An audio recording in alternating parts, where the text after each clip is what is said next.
அனைவருக்கும் வணக்கம். நம்ம இந்த ஸ்னோ ப்ரோ கோர் சர்டிஃபிகேஷன் சீரீஸினுடைய 5வது வீடியோவில் இருக்கோம். இந்த வீடியோவில் நம்ம ஸ்னோஃப்ளேக்கில் இருக்கிற ஸ்டேஜஸை பற்றி பார்க்க போகிறோம்.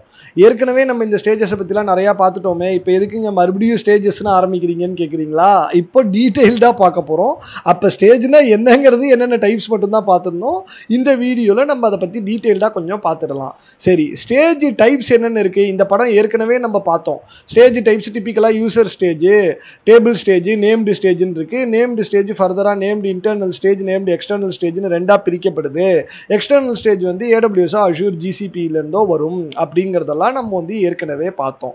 இப்போது நம்மளுடைய புரிதலுக்காக நம்ம என்ன பண்ணுவோம், இதை வந்துட்டு நம்ம ரிஃபைன் பண்ணி வேறு மாதிரி எழுதிப்போம். இன்டர்னல் ஸ்டேஜ் எக்ஸ்டர்னல் ஸ்டேஜ்னு ரெண்டாக பிரிச்சுப்போம். இன்டர்னல் ஸ்டேஜ்னா என்னென்னா இன்டர்னல் டு ஸ்னோஃப்ளேக், அதாவது டேட்டா ஸ்னோஃப்ளேக்கு உள்ளுக்குள்ளேயே இருந்தால் அதை இன்டர்னலாக வச்சுப்போம். எக்ஸ்டர்னல்னா ஸ்னோஃப்ளேக் டேட்டா வந்துட்டு ஸ்னோஃப்ளேக்கு வெளியில் இருந்தது அப்படின்னா அது எக்ஸ்டர்னல் ஸ்டேஜாக நம்ம பிரிச்சுப்போம். ஸோ இப்போ இந்த இன்டர்னல் ஸ்டேஜை ஃபர்தராக user stage, table stage, named ஸ்டேஜ்னு பிரிப்போம். எக்ஸ்டர்னல் ஸ்டேஜை AWS அஷூர் GCPன்னு பிரிச்சுப்போம். இது நம்மளோட புரிதலுக்காக நம்ம இப்படி பண்ணுறோம். சரிங்களா? இன்டர்னல்னா உள்ளுக்குள்ளே இருக்குது, எக்ஸ்டர்னல்னா ஸ்னோஃப்ளேக்கு வெளியில் இருக்குது. ரொம்ப சிம்பிள். சரி, இப்போ இன்டர்னல் ஸ்டேஜஸில் நம்ம 3 பார்த்தோம் இல்லையா? அதை பற்றிலாம் டீட்டெயில்டாக நம்ம இப்போ பார்க்க போகிறோம். யூசர் ஸ்டேஜ் அப்படின்னா என்ன அப்படின்னா, யூசர் ஸ்டேஜுங்கிறது ஒரு யூசருக்காக ஸ்னோஃப்ளேக்கு கொடுக்கக்கூடிய ஸ்டேஜ் தான் யூசர் ஸ்டேஜ் அப்படிங்கிறது. இது வந்து என்னென்னா டிஃபால்ட்டான ஸ்டோரேஜ் மெக்கானிசம். இதை நம்ம வந்துட்டு ட்ராப் பண்ணவோ ஆல்டர் பண்ணவோ முடியாது. இது ஒரு யூசருக்கும் யூனிக்காக இருக்கும் அப்படின்னு சொல்லி ஸ்னோஃப்ளேக் வந்து சொல்கிறாங்க. அப்படின்னா என்ன, என்னுடைய யூசர் ஸ்டேஜ் உங்களால் ஆக்சஸ் பண்ண முடியாது, உங்களோட யூசர் ஸ்டேஜை என்னால் ஆக்சஸ் பண்ண முடியாது. ஆனால் இதை உபயோகப்படுத்தி நீங்கள் மல்டிபிள் டேபிள்ஸ்க்கு உங்களால் உங்களுடைய டேட்டாவை காப்பி பண்ண முடியும். அப்படி என்னுடைய ஒரு யூசர் ஸ்டேஜில் இருந்து டேட்டாவை காப்பி பண்ண முடியும். இதை வந்து எப்படி ரெஃபரன்ஸ் பண்ணுவாங்க அப்படின்னா, இந்த @ சிம்பிளை உபயோகப்படுத்தி நீங்கள் இதை ரெஃபரன்ஸ் பண்ணலாம். இப்போ என்னுடைய யூசர் ஸ்டேஜில் இருக்கிற எல்லா ஃபைல்ஸையும் நான் பார்க்கணும் அப்படின்னா லிஸ்ட் @tint போட்டிங்க அப்படின்னா உங்களோட யூசர் ஸ்டேஜில் இருக்கிற எல்லா ஃபைல்ஸையும் அது காமிச்சிடும். சரி, அடுத்தது டேபிள் ஸ்டேஜ்னு ஒன்று பார்க்குறோம். டேபிள் ஸ்டேஜ்னா என்ன அப்படின்னா, டேபிளுக்கான ஸ்டேஜ் எப்படி ஒரு யூசருக்கான ஸ்டேஜோ அந்த மாதிரி ஒரு டேபிளுக்கான ஸ்டேஜ் தான் இந்த டேபிள் ஸ்டேஜ்னு சொல்லக்கூடியது. இது எப்படி இருக்கும்னா, இதனோட பேரும் அந்த டேபிளோட பேரும் ஒன்றாவே தான் இருக்கும். உங்களோட டேபிள் நேமும் டேபிள் ஸ்டேஜோட நேமும் ஒன்றாவே தான் இருக்கும்.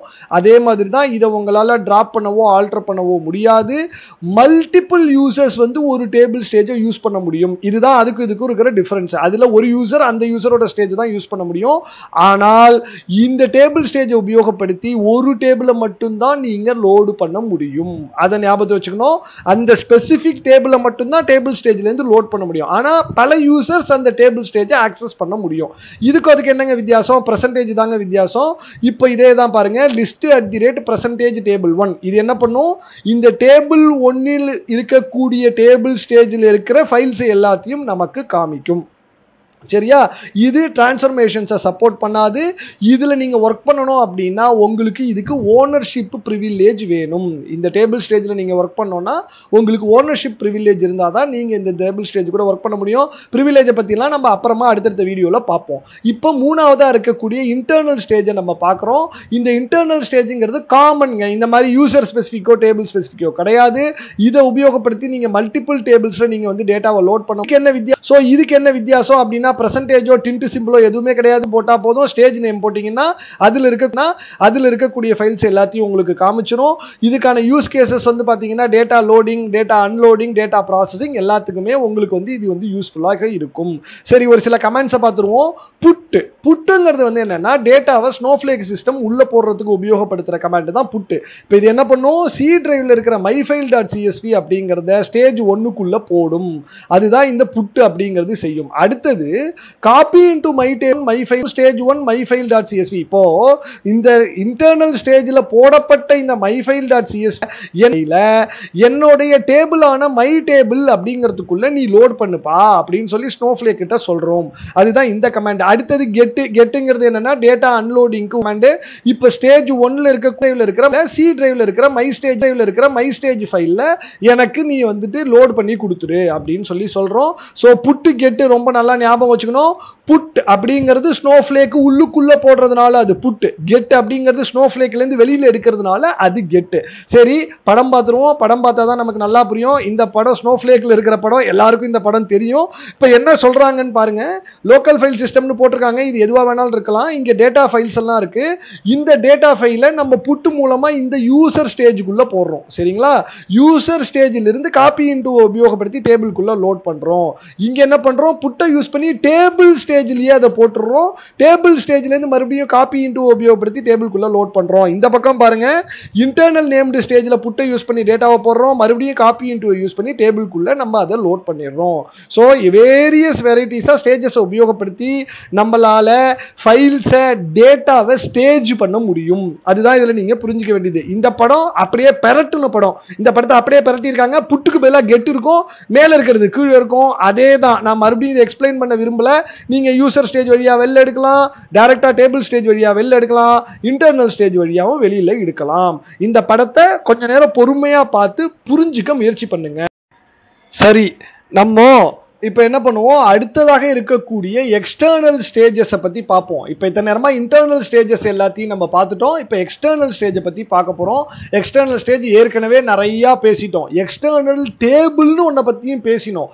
இப்போ நம்ம பேசுறது எக்ஸ்டர்னல் ஸ்டேஜை பற்றி பேசுகிறோம். சரியா? இது என்ன பண்ணும்? ஏற்கனவே சொன்ன மாதிரி தான் நம்மளோட டேட்டா எக்ஸ்டர்னலாக இருக்கும். அதாவது ஸ்னோஃப்ளேக்கு வெளியில் இருக்கும்.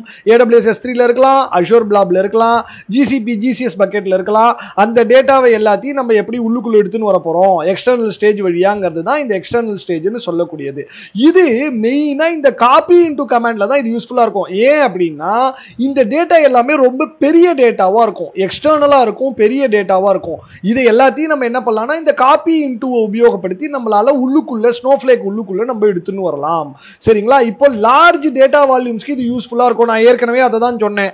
இப்போ வந்துட்டு பெரிய பெரிய டேட்டா எல்லாம் வந்து S3ல தான் ஸ்டோர் ஆயிருக்கும். அதெல்லாம் நீங்க இந்த எக்ஸ்டர்னல் ஸ்டோரேஜ் சிஸ்டம்ஸ் மூலமா எக்ஸ்டர்னல் ஸ்டேஜஸ் உபயோகப்படுத்தி உங்களோட ஸ்னோஃப்ளேக் உள்ளுக்குள்ள எடுத்துன்னு வர முடியும்.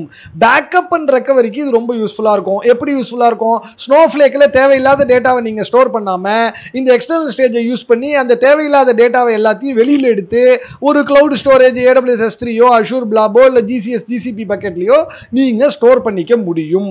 இது மூணாவதா சொல்லக்கூடிய காஸ்ட் சேவிங்ஸ்ங்கிறதும் அதே பாயிண்ட் தான். இந்த பேக்கப் ரெக்கவரி பாயிண்ட் தான். ஸோ இதனால நீங்க வந்துட்டு என்ன சீப்பஸ்ட் ஃபார்ம் ஆஃப் ஸ்டோரேஜை உபயோகப்படுத்தி உங்களோட டேட்டாவை நீங்க வந்துட்டு ஸ்டோர் பண்ணிக்கலாம் எக்ஸ்டர்னல் ஸ்டேஜை யூஸ் பண்ணின்னு அவங்க சொல்றாங்க. சரி, கமாண்ட்ஸை பாருங்க. இதெல்லாம் கொஞ்சம் முக்கியமானது.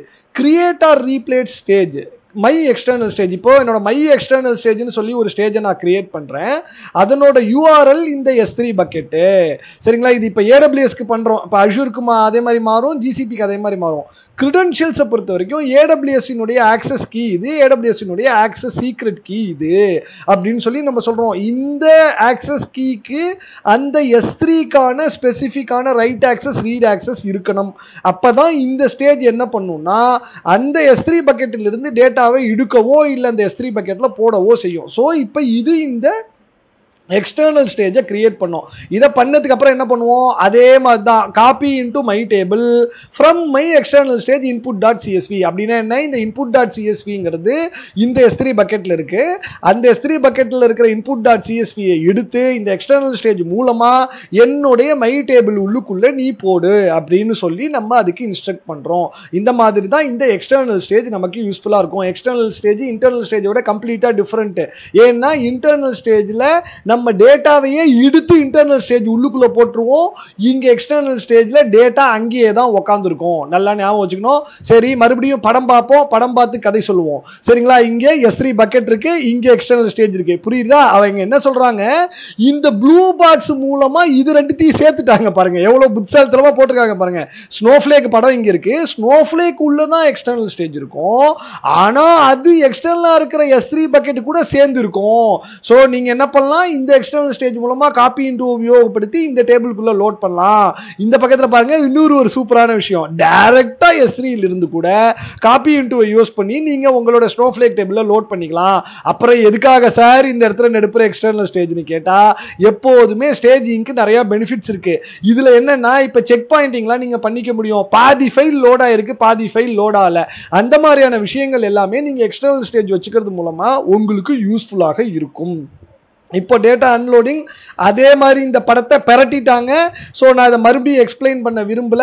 அதே மாதிரி காப்பி இன்டூவை யூஸ் பண்ணி டேரெக்டாக வெளியில் எடுக்கலாம். அதே மாதிரி காப்பி இன்டூவை உபயோகப்படுத்தி நீங்கள் வந்து எக்ஸ்டர்னல் ஸ்டேஜ் மூலமாகவும் நீங்கள் டேட்டாவை வெளியில் எடுத்துக்கலாம் அப்படின்னு சொல்லி அவங்க வந்து சொல்கிறாங்க. நம்ம வீடியோவோட கடைசிக்கு வந்துட்டோம். இதை நான் இது கூட முடிக்க விரும்பல. நான் இந்த டாக்குமெண்டேஷன்ஸை உங்களுக்கு காமிக்கிறேன். இது எல்லாத்தையும் எப்போதும் போல் டிஸ்கிரிப்ஷனில் போடுறேன். இது எல்லாத்தையும் சும்மா ஒரு தடவை கிளிம்ஸ் த்ரூ பண்ணுங்கள். இப்போ கிரியேட் ஸ்டேஜுக்கான கமெண்ட்ஸ் இதெல்லாம் நீங்கள் பார்த்துக்கோங்க கொஞ்சம். பட் நம்ம அதுலயே பேசிட்டோம் கிரியேட் ஸ்டேஜ் எப்படி இருக்கும் அப்படின்னு சொல்லிட்டு. இதுல என்னென்ன பாராமீட்டர்ஸ்லாம் வரும், எதெல்லாம் நம்ம வந்து உபயோகப்படுத்தலாம். இப்போ பாருங்க, இந்த S3 URL பார்த்து கொடுக்குறோம். ஸ்டோரேஜ் இன்டெகிரேஷன் ஒன்று கிரியேட் பண்ணுவோம். இது என்னன்னா கிரெடென்ஷியல்ஸை டைரக்டா கொடுக்காம இந்த ஸ்டோரேஜ் இன்டெகிரேஷன்ல அந்த கிரெடென்ஷியல்ஸ் எல்லாம் ஸ்டோர் பண்ணி வைப்போம். இப்போ நம்ம அந்த கமெண்ட் பார்த்தோம் இல்லையா, அதுல வந்து ஆக்சஸ் கீஸை டைரக்டா நம்ம கொடுத்தோம். அப்படி கொடுக்காம இந்த ஸ்டோரேஜ் இன்டெகிரேஷன் ஒன்று கிரியேட் பண்ணி அதுல அந்த கிரெடென்ஷியல்ஸை ஸ்டோர் பண்ணி வச்சு அதை கூட நம்ம வந்து உபயோகப்படுத்திக்க முடியும் டைரக்டா. அந்த மாதிரியான விஷயங்கள்லாம் இங்க போட்டிருக்காங்க. சரிங்களா, இதெல்லாம் வந்து கொஞ்சம் எக்ஸாம் பாயிண்ட் ஆஃப் வியூல கொஞ்சம் முக்கியம். ஜஸ்ட் வந்து இதை வந்து கோ த்ரூ பண்ணிக்கோங்க.